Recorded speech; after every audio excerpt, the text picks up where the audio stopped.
এটা আমি গর্ব করে বলতে পারি যে একবার আমার পার্লারে আসবে তার ভালো লাগবেই লাগবে।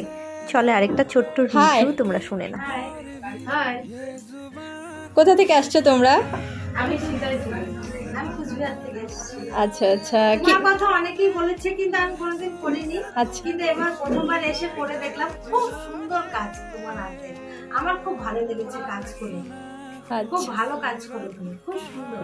আচ্ছা, তারপর তুমি বলো তোমার কেমন লাগলো? আমারও ভীষণ ভীষণ ভালো লেগেছে কাজ। আগে কোথাও করেছিলে তোমরা? হ্যাঁ, আমরা সিধাইতে করেছিলাম, কিন্তু এত সুন্দর কাজ হয়নি। কিন্তু তোমার কাছে করে আমরা যেটা পেলাম আবার সুন্দর কাজ, আবার আসবো আমি এখন থেকে এখানেই করব। আচ্ছা আচ্ছা, যাই হোক তোমাদের ভালো লেগেছে তাহলে? হ্যাঁ, খুব ভালো লেগেছে। সবাইকে কি বলতে চাও যে আমার পার্লারে? চাই তোমরাও এসো করে দেখো, খুব সুন্দর কাজ করে। ঠিক আছে, ঠিক আছে, তোমাদের অনেক অনেক ধন্যবাদ। চলো টাটা করে দাও।